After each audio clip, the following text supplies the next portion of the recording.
Moi, en tant que philosophe, ça ne m'intéresse pas de m'enfermer dans le monde des idées bien confortables, théoriques, abstraits et déconnectés du réel. Ce qui m'intéresse en tant que philosophe, eh bien, c'est de discuter avec un agriculteur, de discuter avec des élèves dans un lycée agricole, le directeur d'une maison de retraite, voilà. Parce que si on veut penser le monde avec justesse, eh bien, il faut aller dans le monde. Et pour le coup, le monde, parlons-en, le monde ne va pas très bien. Le monde agricole, en particulier, ne va pas très bien. On voit qu'il y a une crise ces dernières années, une forme de mal-être. Et nous vivons une situation qui est absurde, dans laquelle les agriculteurs vivent mal de leur métier et les consommateurs, de leur côté, mangent n'importe quoi. Une étude l'année dernière a d'ailleurs montré qu'un certain nombre de jeunes Français avaient d'ailleurs du mal à distinguer entre un concombre et une courgette.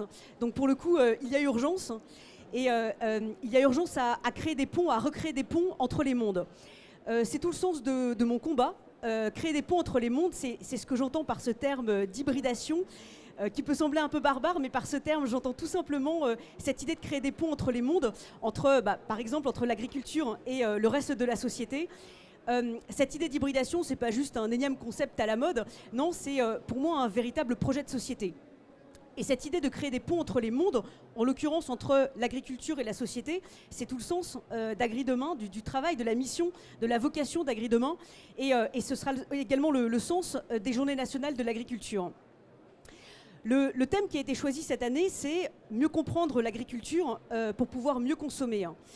Alors c'est un thème qui est effectivement important, donc ces journées auront lieu du 6 au 9 juin prochain.